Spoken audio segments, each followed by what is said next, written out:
Good afternoon, ladies and gentlemen, and thank you, Sir Alfred and Dr. Fingerhut.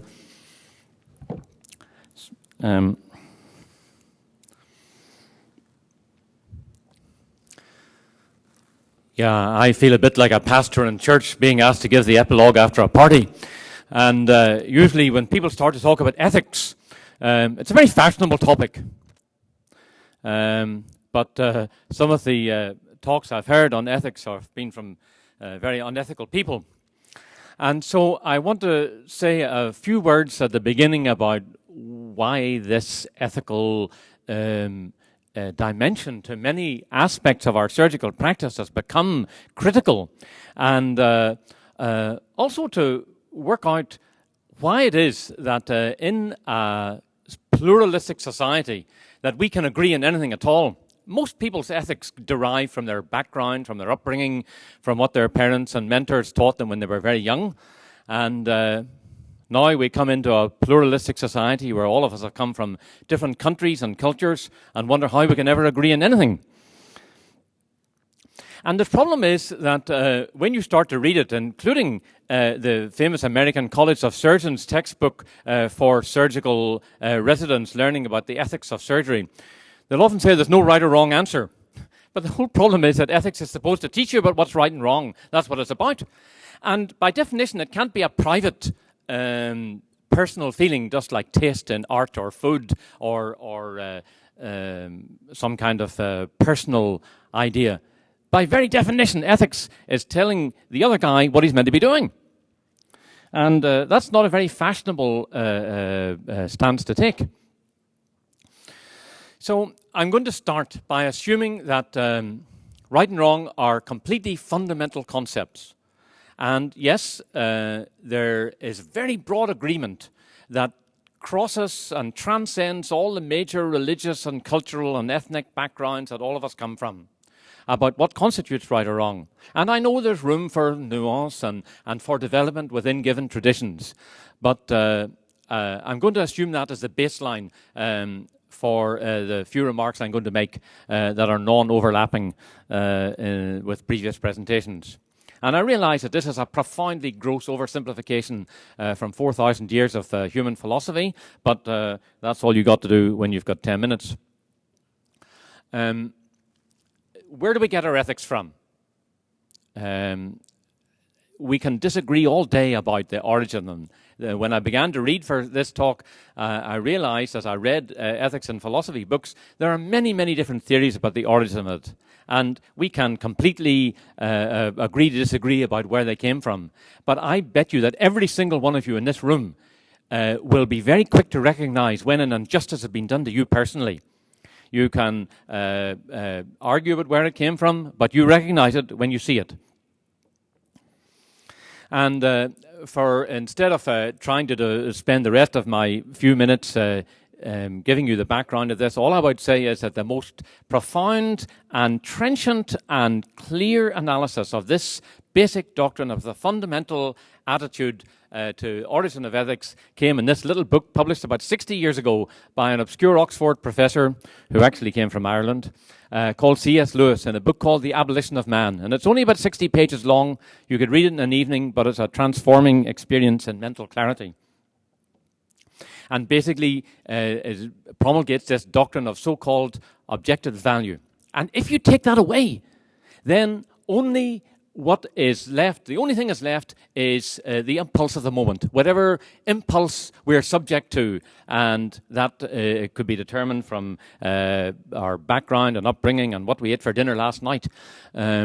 So these doctrines are shared by almost all cultures for the past 4,000 years.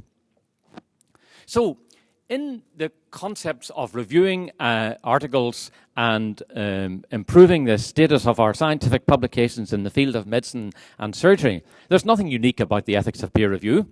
But it is important to understand that unethical behavior by reviewers has very serious consequences, even if they're insidious and slow. We don't really know how common it is.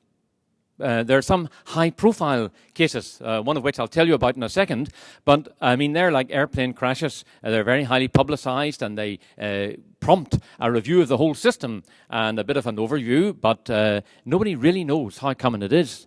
In a way, it's a bit like child abuse. We're suddenly beginning to see all these cases coming out of the woodwork, and it makes you suspect that unethical behavior is actually much more frequent than we have naively assumed. So let me tell you about a case. When I was an intern, I read this book, or part of it, in preparation for a research project by a very famous Yale endocrinologist called Philip Felig. And you can see him published now, pictured at towards the end of his life, or end of his career here, quite recently at a celebration dinner. But in those days, he was a 43-year-old professor at Yale. And anyway, the story goes that a young researcher at the NIH submitted a paper to the New England Journal about insulin receptors in anorexia nervosa. And she reported that the insulin binding changed when the patients gained weight. And the paper was sent for review, and 3 reviewers wrote back to her, and 2 said resubmit, and the 3rd said reject. So she immediately began to revise it, and was on the point of submitting it to the journal back again when another paper was submitted to her boss for review. And the boss said, take a look at this. This looks kind of similar. And it turned out to be verbally identical to her own paper in certain places. And the young lady who was the researcher concluded, and quite correctly, that the negative review that recommended rejection came from Philip Felig's department, because he was engaged in similar work. It led to the most unbelievable furore. And at first they tried to keep it under wraps, discussing between colleagues in privacy, but it happened at exactly the same time as Felig was being courted and was eventually appointed to the chair of medicine at Columbia. And the outcome of this whole thing, which took a year or 2 to emerge, was a very unhappy outcome from every party. A whole audit had to be commissioned, and they found that the young Felig's young assistant admitted to not only taking much of her work verbatim, but also fudging some of the data which he had to make it a more clearer story. And he eventually was fired. He returned to India and was never heard of again. Dr. Felig, who had been recently appointed and taken up the post at Columbia, basically had to resign and return to Yale, but he never got his endowed chair back. And the girl whose research was originally plagiarized was so disenchanted that she left the NIH and went to residency and then went into private practice. So it's an unhappy situation when this happens. And there are many high-profile examples. This is just one that you may have heard of. The problem is that the process may be going on under wraps and we may not know about it. Because it's not just an individual thing. There is a corporate dimension to it. That if research workers exist in a culture where competitiveness and priority for publication and productivity are the emphasis, then it can lead to cutting corners ethically. And it ends up that the environment, the intellectual environment within such a department kind of the same type of effect and brings about the same sort of problems as what we've seen in corporate scandals, like the Tenet Healthcare Corporation, for example. That was summarized in this famous book here about the scandal in Redding, California, where the whole ethos of the company was promulgating highly unethical behavior by 2 physicians, a cardiologist and a cardiac surgeon. And yes, they were guilty and culpable and responsible, no doubt about it, but so was the corporate culture. And so we have not only individually but corporately a responsibility to ensure that these pressures are not brought to bear. So some people say, well, what's the big deal? I mean, sure, there's a bad apple in every barrel. Every few years you hear of a bad thing. But for the most part, the system seems to work well. And I think that was a point that Sir Alfred made when he reviewed this survey, where most people thought, well, it's okay. They're happy enough with the peer review. And the only people who are really dissatisfied with the peer review process are those whose papers get rejected. But I think it has to be said that science and scientific discoveries have a very unique status in our society. And in fact, modern society has been shaped by science more than any other scholarly pursuit, more than the arts or fashions or entertainment or anything. It's basically the scientific outlook that has shaped our world. And yet, in spite of that, there's a very growing mistrust of science among the lay public, as anybody who's followed the educational debates about evolution and other things like that will certainly understand, especially in the Midwest. But more importantly, scientists, if they are freed from these ethical constraints, could put their influence, this incredible influence, to harm. And quite apart from that, if the rest of us who are trying to do ethical science build upon these inappropriate foundations, a lot of time and resources will be wasted. So peer review comes in because it basically is the arbiter.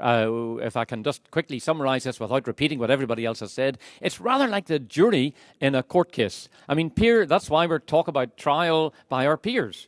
I mean, we are on trial, and the peers are the arbiter of what becomes accepted.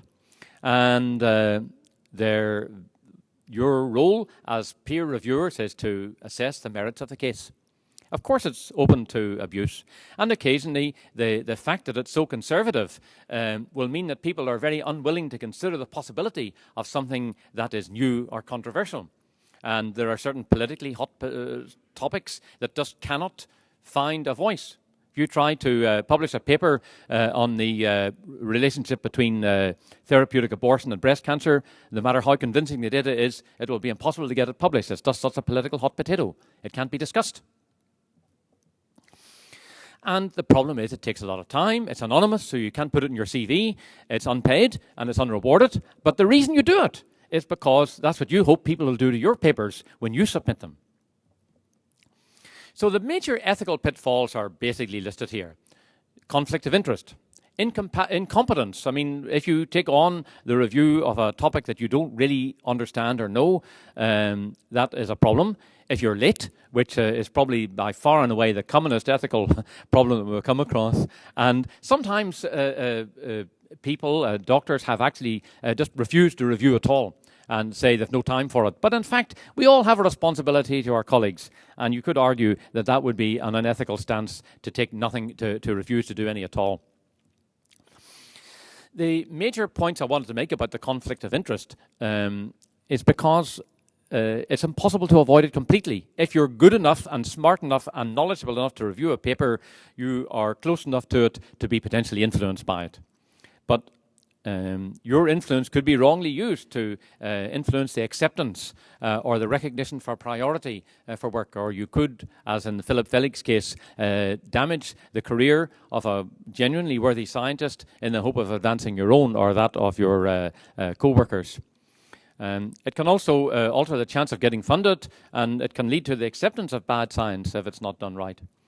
Other factors that enter into the whole question of conflict of interest relate to institutional affiliations. If you review the work from institutions that you hope to be appointed to or are in negotiation with or have recently left, or if you review the papers of people who are your close personal friends, or worse still, your avowed enemies, then you are also subjecting yourself to conflict of interest. There are certain personal convictions, perhaps not in surgical fields, but in others where your scientist's own religious or cultural convictions might prevent them from being unbiased. The financial conflict of interest is going to be the topic of a whole issue next door at 1:30, so I won't go into it. But just you can remember the editorial influence in this famous study where showed that of 70 articles on calcium channel blockers, 96% of the supportive authors had a financial affiliation. And it's very interesting. 2/3 of the entire group of this 70 had some kind of financial affiliation with the manufacturers, but only 2 out of the 70 disclosed them. There has been a national response in Britain by the editors of Lancet and BMJ and Gut and other combined big journals called the Committee on Publication Ethics. And in their first few years, they reviewed 103 cases, but they found evidence of fraud in 80. So some of their suggestions for reform in editorial productions have since been adopted more widely. So the practical conclusion is that if you're in doubt about the ethics of reviewing, you should call the editor. Don't share the paper with your assistants unless you've got editorial permission. Don't disclose the contents to your colleagues because it's confidential.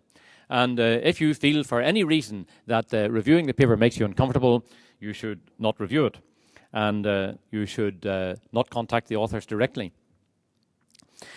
As I said, it really it assumes underlying ethical behavior, but it's not taught formally in any educational program. And I think Mark is the first person that I've heard talk about a formal mentoring process for this, because it's very valuable for younger faculty to be mentored in the process of peer review. And remember, it still works by the golden rule: do as you would be done by. Thank you very much.